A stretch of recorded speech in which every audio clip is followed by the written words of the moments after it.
Olá, irmãos, a graça e a paz do Senhor Jesus, tudo bem com vocês? Estamos aqui mais uma vez para compartilhar uma palavra devocional para que o Senhor possa ministrar ao seu coração. Amém? O texto de hoje está lá no livro de Juízes, capítulo 6, nós vamos ler do verso 25 até o verso 30. Diz assim: Naquela mesma noite o Eterno disse a Gideão: Tome o melhor novilho de 7 anos de seu pai, destrua o altar de Baal, que é de seu pai, e derrube o poste sagrado de Azerá, que está ao lado do altar. Depois construa um altar dedicado ao Senhor Deus. No topo do monte, tome o novilho escondido e ofereça como oferta queimada, utilizando a madeira do poste sagrado de Azerá que você derrubou. Gideão escolheu 10 homens entre seus empregados e fez exatamente o que o Eterno tinha ordenado, mas por causa dos seus familiares e vizinhos teve medo de oferecer o sacrifício em público, então fez isso à noite. De manhã cedo o povo da cidade ficou chocado ao ver o altar de Baal destruído, o poste de Azerá derrubado e o novilho queimado sobre o altar recém-construído. Eles perguntaram: quem fez isso?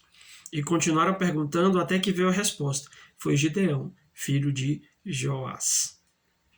Os homens da cidade exigiram de Joás: traga seu filho para fora, ele deve ser morto, porque destruiu o altar de Baal e derrubou o poste de Azerá. Amém?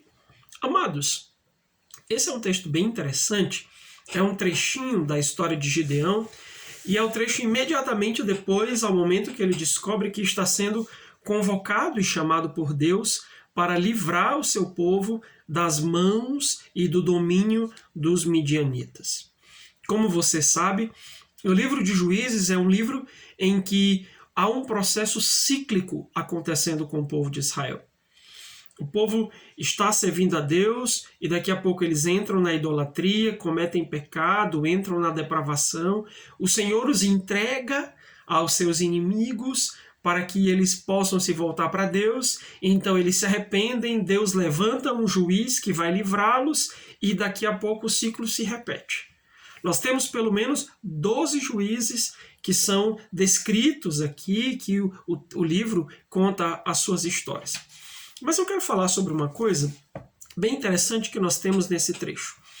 Quando Deus convoca Gideão, Deus sabia o contexto do coração de Gideão e também da sua própria casa. E por esse motivo, Deus precisou tratar algo poderoso no coração, na mente, na história de Gideão, e por esse motivo ele precisou ser ministrado pelo Deus vivo e todo-poderoso. Aqui nós temos algo bem peculiar. Gideão acabou de ouvir o chamado de Deus e na mesma noite Deus lhe dá a primeira tarefa que ele precisa fazer. A primeira tarefa que ele precisa realizar.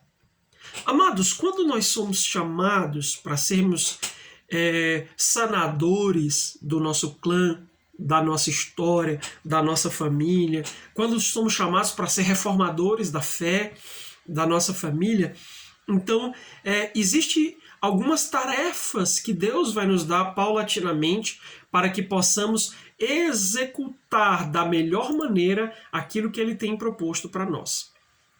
E a primeira coisa que Deus vê em nós, caso haja, é uma fé dividida.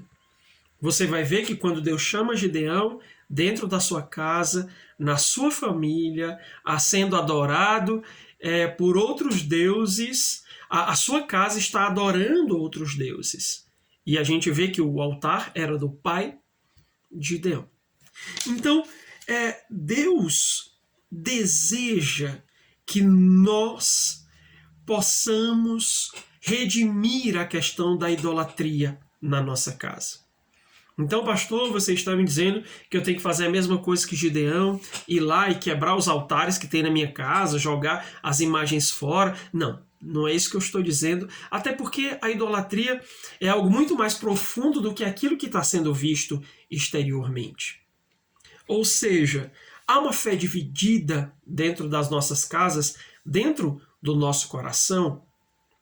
Nós não podemos ser usados por Deus para a sua glória, para o propósito para o qual Ele tem nos chamado, se a nossa fé está dividida, está cindida.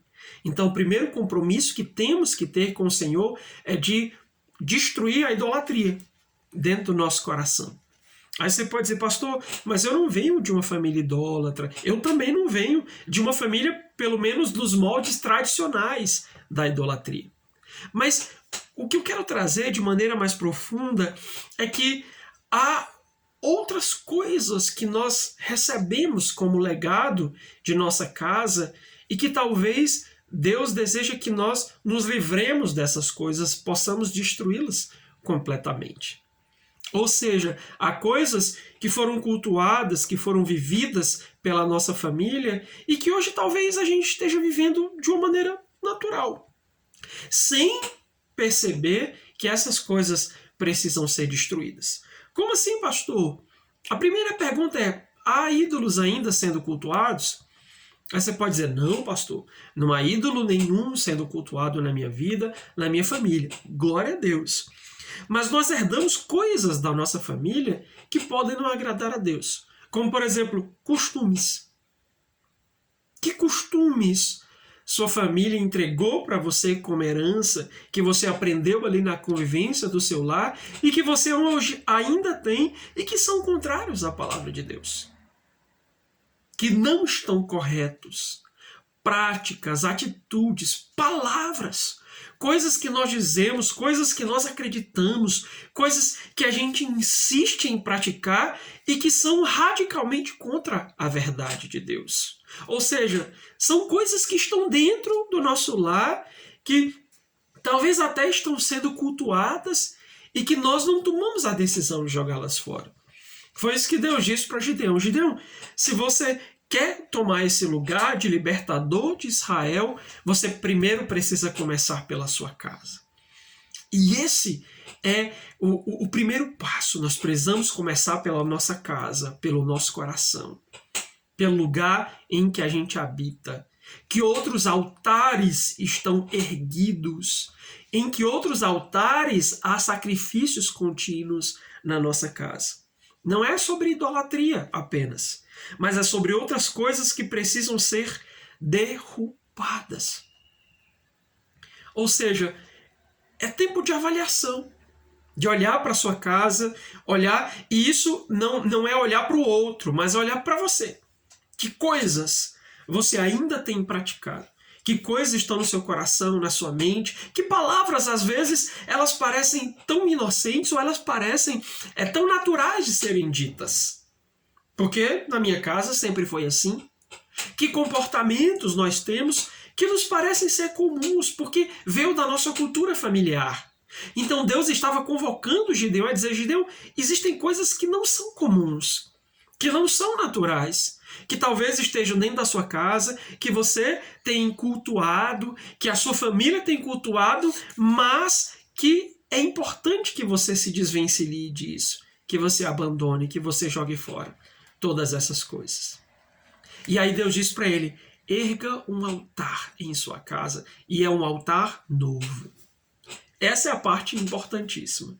O altar novo tem a ver, de maneira específica, com a ideia de que os altares anteriores precisavam ser derrubados. Deus diz, derrube o altar de Baal, derrube o poste ídolo de Azera e construa com a madeira, queime o novilho com a madeira do poste de Azera. O que isso quer dizer? É que não podem coexistir dois altares na sua casa, no seu coração. Então, pare para pensar um pouco. Que altares estão coexistindo no seu coração e que você precisa derrubar, a fim de que um altar ao Senhor seja construído e somente Ele possa ser glorificado na sua casa e no seu coração.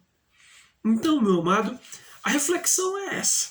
É que outros altares estão construídos, que outros ídolos estão sendo glorificados na minha vida, na minha casa. Deus nos chamou para derrubá-los.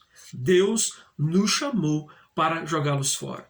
E é importante deixar claro que Deus não disse para Gideão, vá lá e xingue seu pai, vá lá e fale mal do seu pai, e rejeite seu pai porque ele é um idólatra. Não. Deus disse, comece com você, consertando isso. consertando a sua fé, consertando o seu coração, consertando a maneira como você pensa. Amém? Então, que o Senhor possa inspirar o teu coração com essa palavra, e o Espírito Santo possa te ajudar a avaliar que altares precisam ser derrubados e que o Senhor seja o único Deus das nossas vidas. Amém? Então, que Deus te abençoe nesse dia, em nome de Jesus.